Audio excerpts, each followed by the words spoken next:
నమస్తే, welcome to Suman TV. నేను మీ యామ్ని. ప్రస్తుతం మనతో ఉన్నారు ప్రముఖ ఆధ్యాత్మికవేత్త, జ్యోతిషరత్న శ్రీమతి కోనాల భాగ్యలక్ష్మి రెడ్డి గారు ఉన్నారు.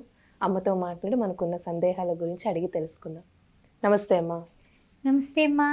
అమ్మ, ఇప్పుడు ఈ కుజుడు మార్పు వల్లమ్మ అసలు వృషభ రాశి వారికి ఏ విధంగా ఉంటుంది? వీరికి సంబంధించిన పరిహారం అంటే ఏ విధంగా చేసుకుంటే మంచిది? శుక్లాంబరధరం విష్ణుం శశివర్ణం చతుర్భుజం ప్రసన్నవదనం ధ్యాయే సర్వ విఘ్నోపశాంతయే. ఓం శ్రీమాత్రే నమః. ఓం గంగణపతే నమః. ద్వాదశ రాశుల వారికి ఏ విధంగా ఉండబోతోంది?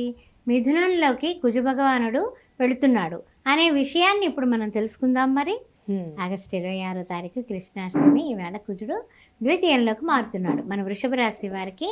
అంటే కృతికా నక్షత్రం 2, 3, 4 పాదాలు. ఆ తర్వాత చూసినట్లయితే రోహిణి నక్షత్రం, మృగశిర, ప్రథమ, ద్వితీయ. వారందరికీ కూడా ద్వితీయంలోకి కుజుడు మొన్నటి వరకు జన్మంలో ఉన్నాడు, అంటే మన వృషభంలో ఉన్నాడు. ఈవేళ నుంచి అంటే 26వ తారీఖు ఆగస్టు నుంచి చక్కగా ద్వితీయంలోకి వెళ్ళిపోయాడు. వెళ్ళిపోతే ఏం జరుగుతుంది అంటే కనుక హ్యాపీగా రిలాక్స్ అవ్వండి. అప్పటి వరకు పడినటువంటి తలనొప్పులన్నీ మనకు తగ్గారా దేవుడా అనేసి మీరు అని హాయిగా శ్వాస తీసుకునేటటువంటి సమయం ఆసన్నమైంది. ఎందుకంటే గురువుతో చేరి ఇక్కడ చాలా వరకు వీళ్ళు పాపం చాలా డిస్టర్బ్ అయ్యి ఉన్నారు. ఆ డిస్టర్బెన్స్ ఇంక ఉండదు. అంటే ఏంటంటే 3 వంతులు తెరిపిన పడ్డారు, ఒక వంతు పర్వాలేదు అన్నట్టుగానమాట. సరే, హెల్త్ అంటే హెల్త్ బాగుంటుంది, వెల్త్ బాగుంటుంది, అంటే మన ఎదుగుదల బాగుంటుంది. అంతేకాకుండా ఇంకా చెప్పాలంటే కనుక సాధారణమైనటువంటి ఫలితాలు. మొన్నటి వరకు కొంచెం ఏంటంటే కాస్త స్పీడ్ డ్రైవింగ్ చేస్తే ఏదన్నా చిన్న చిన్న ఇంజరీలు కలగడం, ఇలాంటి చిన్న చిన్న తలకాయ నొప్పులు పడి ఉన్నాం మనం. కానీ ఇప్పుడు ఏంటంటే కనుక అవన్నీ కాకుండా మామూలుగా నల్లేరు మీద నడకలాగా, నల్లేరు మీద బండి నడుస్తుంది అంటారు కదా. అంటే ఏంటంటే ఏ విధమైనటువంటి ఇదేంటి అప్ అండ్ డౌన్స్ లేకుండా సాధారణంగా డబ్బులు ఇచ్చుకుని పుచ్చుకునే దగ్గర కానీ, వృత్తుల్లో కానీ, ఉద్యోగాల్లో కానీ, వ్యాపారంలో కానీ, పెట్టుబడుల్లో కానీ అమ్మయ్య అని ప్రశాంతమైనటువంటి వాతావరణానికి, అంటే చూడండి రిస్క్ లేనటువంటి సేఫ్టీ ప్లేస్కి వచ్చేసారు వృషభ రాశి వారు అని చెప్పుకోవచ్చు. అయితే ఏంటంటే ఇంకొక గొప్ప విషయం ఉంది. మీ శత్రువులు మీ మీద మొన్నటి వరకు ఇలా మిరియాలు కారాలు నూరిన వాళ్ళు చక్కగా వచ్చి మీతో మాట్లాడతారు. అంటే శత్రువుల మీద విజయం సాధించేటటువంటి విషయం ఉంది సుమా, అది గుర్తుపెట్టుకోండి. మొన్నటిదాకా మన మీద చాలా కోపం, కానీ ఆశ్చర్యం వాళ్ళే పలకరిస్తారు. అలాంటి పరిస్థితులు మనకి బాగుంటాయి. తర్వాత వచ్చేసి ఇంకొక విషయానికి వచ్చినప్పుడు అంటే పోగొట్టుకున్న వస్తువులు ఎక్కడో మర్చిపోతాం, కొన్ని వస్తువులు, లేకపోతే ప్రయాణాల్లో మర్చిపోతాం, లేదని ఎవరింటికన్నా వెళ్ళినప్పుడు కూడా మర్చిపోయేటటువంటి విధానం ఉంది. అలా ఎక్కడన్నా మర్చిపోయిన వస్తువులు తిరిగి దొరికేటటువంటి సమయం. అయితే అమ్మ, వీళ్ళకి ఏమైనా ఆరోగ్య సమస్యలు ఉంటున్నాయంటారా? ఆరోగ్యం బాగుంటుందిరా, ఏం ఆరోగ్య విషయంలో నో డౌట్ ఏం లేదు. అంటే ఏంటంటే కొంచెం కొన్ని విషయాల్లో మనకి ప్రేమలు కూడా బాగుంటాయి తెలుసా. ప్రేమిస్తారు, ప్రేమించబడతారు. అంత క్రితం ఆ ప్రేమలో విపరీతము, మాట్లాడుకోకపోవడం, వాళ్ళ మూతి తిప్పుకొని ఇటువైపు ఉంటే వీళ్ళు మూతి తిప్పుకొని అటువైపు ఉన్న వాళ్ళు కలుస్తారు.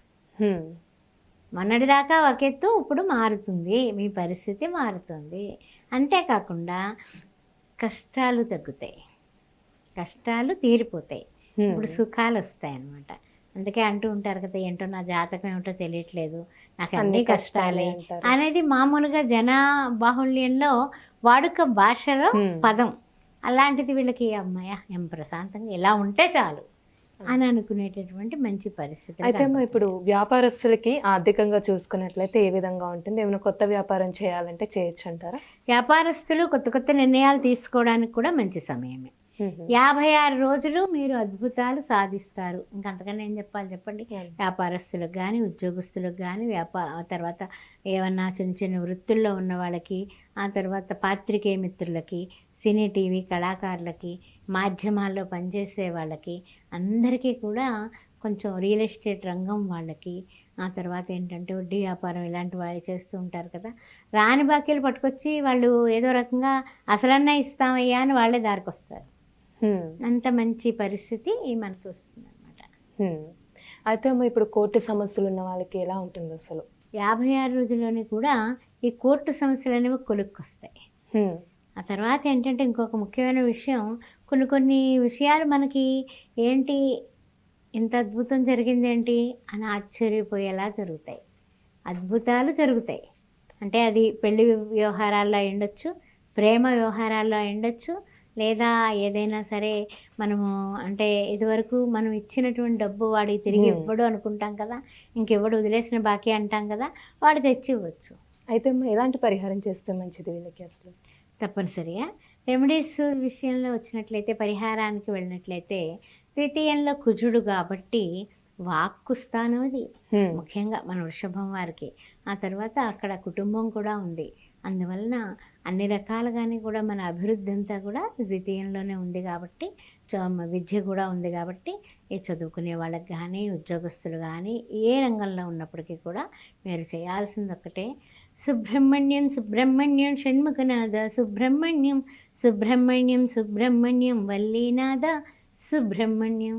మంగళవారం పూట చక్కగా ఎర్రటి వస్త్రాలు ధరించి, ఎర్రటి మందారాలు కానీ గులాబీ పూలు కానీ తీసుకొని వెళ్ళి చక్కగా స్వామికి అష్టోత్తరం చేయించుకొని, అభిషేకం చేయించుకొని 7 ప్రదక్షిణాలు చేస్తూ ఓం సాం శరవణ భవ అని అనుకుంటూ మీరు తిరిగితే చాలండి.